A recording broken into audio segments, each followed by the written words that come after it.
All right, welcome to the show today. I'm ShockSmash, And I'm Z. and today's topic will be Evo Seeding. And, this is one that I'm kind of passionate about. I wrote an article for ssbworld.com a couple months ago, and it seems to be something that keeps on happening, event after event after event. And no matter what happens, people still aren't seated correctly. And I think we are at a point in the life cycle of Smash Brothers, in the life cycle of esports, that if we can't get the seeding right at a major tournament, at the biggest tournament of the year, Evo, what are we doing?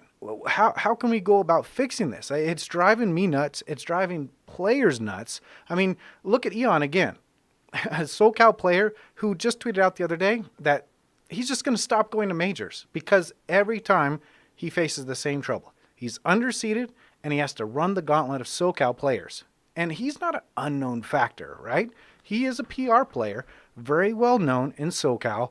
And how many times does this have to happen before we build an algorithm? We just finished an episode talking about the PGR's algorithm and what they could do, the different factors that they're taking into account on ranking players, ranking a global player-based system. So why can't we use some sort of system to rank players for seeding? It doesn't make any sense to me. I'd just like to, what's your take on this? So I'm a little bit impartial to the decision that you've kind of come from where, we're thinking something has to be done. I feel like something has been done already. And a lot of the times when it comes to seeding, majors like Evo, for example, will drop those brackets a week early like they did. They dropped them a couple days ago and there was outrage as normally there would be. But we have to keep in mind that when there's a tournament of this magnitude, there's going to be mistakes made in the seeding because let's talk about Smash only. We're talking about 12, almost 1,300 entrants. That's a lot of people. And how far are we really trying to seed? I mean, are we really trying to seed all 12, 1,300 people? Are we trying to seed half of that? Or are we even trying to seed 100 people? Because now you got to think about it. How many different players are we really going to cater to at a major event? Now, I'm not part of the Evo staff or part of Smash GG for, I'm not sure if they have a role in seeding either or PGR for Evo. But it's a difficult and daunting task to have to really go through that many people. And the example you use for Eon, I'm going to disagree because Eon has complained about every single tournament I've ever seen on Twitter. There's never been a tournament he's been happy to go to on Twitter that he just always complains about his seeding. But I've also never seen Eon top 8 a super major. Okay. So why does a player who doesn't make the top 8s on the grandest of stages complain about it all the time? Because he wants a bracket that he likes so he can make it to the stage. How about he just beats the people that are in his way? If you have a triad of SoCal players you need to go through and you're from SoCal, why don't you just download them and beat them in bracket? And guess what? Now you don't have to worry about it anymore. Why don't you just become the best player in SoCal? Kind of like Fallen did, kind of like Larry did, like Void. There's so many people who have to go through this, and especially when your region is hosting this tournament, this magnitude of a tournament, and you're not a PGR player and you're ranked in your region. Congratulations. How many other regions have ranked players attending Evo? Yeah. I have no sympathy for Eon's tweets because you know what? I remember every single tournament that I've had to go to. I've had to either eliminate a Vegas player or a friend of mine, or I was eliminated by said person. I don't remember going to a tournament where I just lost to two randoms. Or people that I just don't know. I knew somebody in some way, and it's part of the game. It's a culture. We're trying to win. Beat the people that you're, tasked to beat. And if there's a problem with it, you can report it. But just because you're underseeded or you think you're undervalued for your body of work, and I'm putting those in air quotes, then tough luck. Because you know what? That's the determination made by the TOs. That's the determination made by your own play. If you were to do better at those majors that you complain about, that you have to go through SoCal, and then once you eventually get to somebody, you lose. So you're only good enough to go through those guys. So guess what? You're getting the bracket that you deserve. Yeah, I understand that point of view, but I'm fairly new to Smash. I've been competing for a year, and I will say that every time Vegas is hosted, and Evo is no exception, I always have to go up against a Vegas player. I was scheduled to go up against Zerx, who's a fellow Marcina player who I train with. So I didn't want to go up against him. But at the same time, we're in Vegas, so I wasn't going to complain. I wasn't going to reach out and do a bracket change request. I did request a bracket change, though, when we went down to Rise. And the reason being that if I'm going down 2 Rise, 2 AZ to play, I didn't want to fight in a pool with 2 Vegas players. So it would be it was basically a Vegas local for me to go. And I think was going to be scheduled to fight 2 or 3 Vegas players. It was like one of them was in my carpool and the other 2 were in the carpool behind us, So why? I don't want to do that. So I see what he's saying. If it was in SoCal, maybe, okay, he has to suck it up. But here, he's at Evo. There are 1,300 people. There are 1,300 competitors. He shouldn't have to face a huge SoCal gauntlet. And that kind of goes back to what I'm saying. It's like, okay, well, how far do we rank down? So I don't know what the number is. I'd be really curious to see, and I wish I'd have researched this, but so we have top 50 PGR. We know around the Area 51 area. So we've got that locked down. Boom. There's your first 50. Fine. After that, we have power rankings from every single region. They're known. They're a known quantity. They're updated every season, just like the PGR. So you could take all the PGR, all the PR, factor in the 1s, factor in the 2s. Your first 50 PGR. You factor in the 1s for the PR around the world. Sure, SoCal is going to be better than Minnesota, right? The number 1 guy from SoCal is way better than the number 1 guy from Minnesota. No offense to Minnesota. Don't know who the guy is.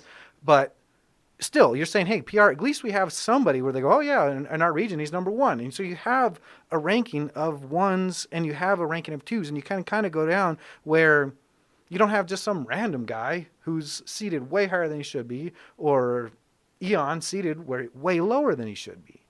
You got to keep in mind, there are staff members involved for each tournament. And so there are algorithms, I believe, that are being used for a lot of big tournaments that are hosting these type of events. And the thing is, though, is that also comes down to the registration.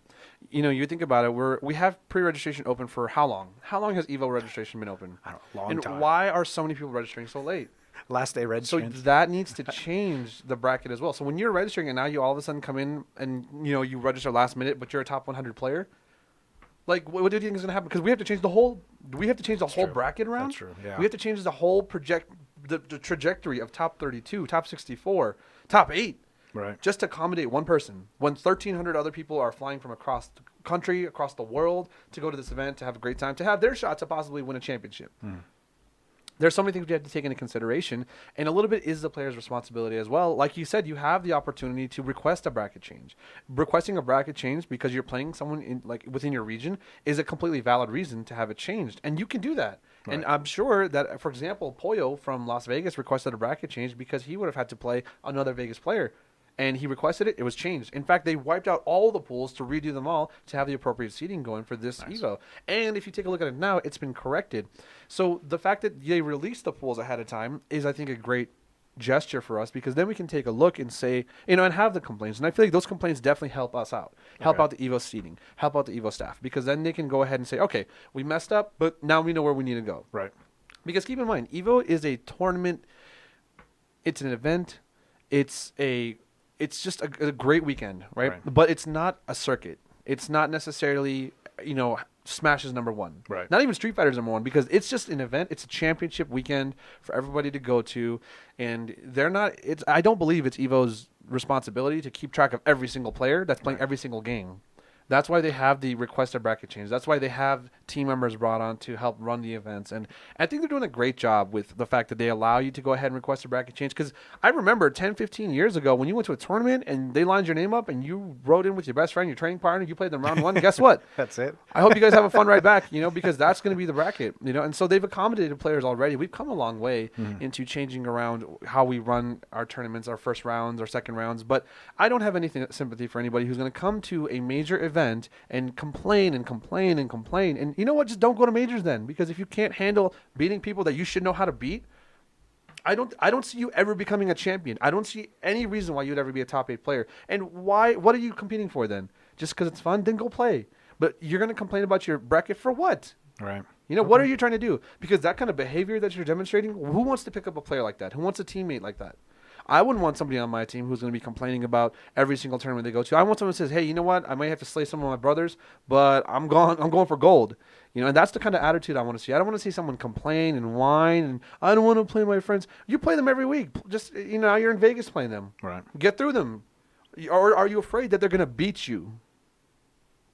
because could now you're be. just trying to discredit everybody else, and I have no sympathy for that type of behavior at all. Yeah, there's an idea that I know I felt too is we're friends, we're great friends.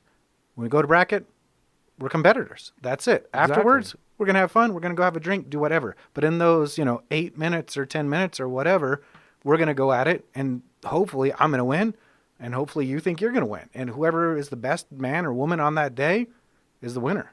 So I agree with you on that point, but I don't know. I wonder if we could get around this, and if people are actively trying to fix these issues, then maybe let's cut registration. And I know people will freak out about it, but hey, let's cut off registration 3 weeks before the tournament in order to get the brackets out, get the proper seating, and get everything done. So do you think the community can take an early bracket cutoff, and if you miss the tournament, you miss the tournament, in order to get the right seating? Is that a trade-off that people are willing to take? That's a cultural shift. Yeah, So exactly. if we were to implement a strategy like that, I think it would be revolutionary because it would set a hard line. Hard line. And it's difficult because just the nature of these players, keep in mind, a lot of them are teenagers, young adults. I wouldn't want to say less people at events, but if we're going to magnify how important it is to attend this event and be a champion, then yes, absolutely, because that's the more professional route to go. Hey, this is our time frame. I know that Evo's pretty good with their registration. I think they launch at about maybe 6-7 months, something like that, ahead of time. Big tournament like that. Say, hey, we're closing the deadline off at this date, 3 weeks before the tournament starts, no late registration. And if people miss out and ask, we set this up for 6 months, 7 months, and you're going to ask us for late registration? No, you can come watch, have a good time, enjoy the amenities, but you're not competing because we have this set. We're not changing the bracket for you. I believe that would be a great thing to do. It would force people to become more responsible, and that's never a bad thing, in my opinion, because now you're going to play the game without having to worry about it for 3 weeks. In fact, you have 3 weeks to get in your last bit of training, to memorize your bracket, to get ready for that opponent that you might face. You know who you're going to fight. That's wonderful. I mean, that's exactly what you want when you're going in for preparation. Solid, concrete bracket. No changes for the last week leading up to the tournament. At least. I changed my mind entirely. I think we're on board with that one. I think that should be a great way to go about it because I'm tired of having to see late registration. People want to still sign up for an event. You know what? You should have signed up 3 weeks ago. That you're just making more trouble for us, and you're making more trouble for the Evo staff. Because I have my bracket set, and I see it change because this person wanted to enter. I don't think that's very fair to me or the 1,200 other people who have entered. So yeah, I think that tournaments, if they were to start setting a hard line, 3 weeks ahead of time, 6 months open registration, great. Yeah. And if they don't have the same numbers, well, maybe next year. But if everyone started to do it, it's going to force everyone to have to sign up on time, which I think is a great idea. Yeah, and I mean, even if you factor in that they rework it for 2 weeks, that still gives you 1 week of those 3 weeks, 1 week to look at your bracket, understand everybody you're going to fight, and might even provide better tournaments, better bracket challenges, better matches because we've all done the research then. And the anticipation would build. Yeah. We'd have better pre-game analysis. Right, because we know, the commentators would know. Absolutely, and I think it would be a great way for, like you said, commentators, they'd be able to plan their blocks a little bit better. Yeah. Understanding the brackets are set. You give someone more prep time, you're going to get a better quality event. Right, I agree. Yeah. All right, well, that's it for today. I'd love to hear what you guys think about seeding, possible changes and tweaks. I'm ShockSmash. And I'm Z. We'll see you guys next time. Have a good one.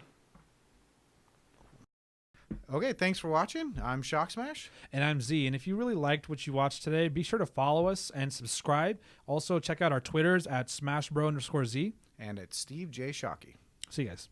Bye.